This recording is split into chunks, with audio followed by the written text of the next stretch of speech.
Dahil kailangan ko na ng matinong top box, ang gamit ko dati ay yung H&J lang na top box. Ay pupunta kami sa BT Moto Ave sa Commonwealth.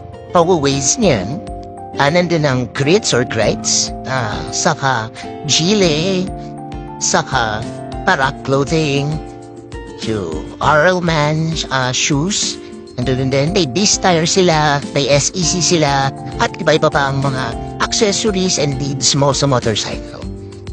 From tires to exhaust pipes and so on. So pupunta kami dun ngayon para bumili ng top box ko kasi masyado nung maliit yung H&J ko na top box na ginagamit dati dun sa luma kong motor. And ngayon dahil siyempre palit tayo ng ride ay kailangan ko ng mas babagay sa kanya. Kahit sabi ng iba ay baduy, mag top box, sa akin practicality ang una rather than maging pakul. At huwag kayong mahiya sa pagpasok sa BT Moto Ave dahil maluwag sa totoo lang yung parking space nila sa loob. Paakyat nga lang, so medyo tago, hindi halata na may space dun sa loob. So kakanan lang kayo dun, makikita nyo naman yung mga flags nila at sobrang spacious dun sa loob. At tanong lang ninyo or makikita naman ninyo kung nasan yung mga shops na kailangan nyo at very nag-a-assist talaga sila dun. Maraming salamat nga pala sa pag-assist ng pagkabit ng aking top box dahil makita ko kung paano ito ikabit, sobrang hirap.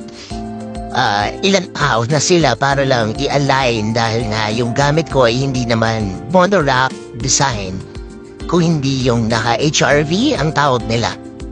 And yun na nga, maraming salamat sa pag-assist sa amin at sa sale na rin actually at nakabili ako ng SEC 45-liter top box. Sobrang sulit kasya yung isang Gile helmet namin at least isa na lang ang kailangan kong dalhin pagka nag-mall or grocery kami or ibang lakad.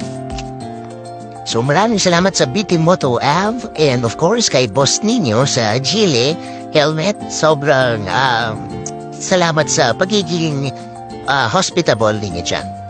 And thank you again. Sana sa susunod, makabili naman tayo ng iba pang accessories or needs natin sa motorcycle natin.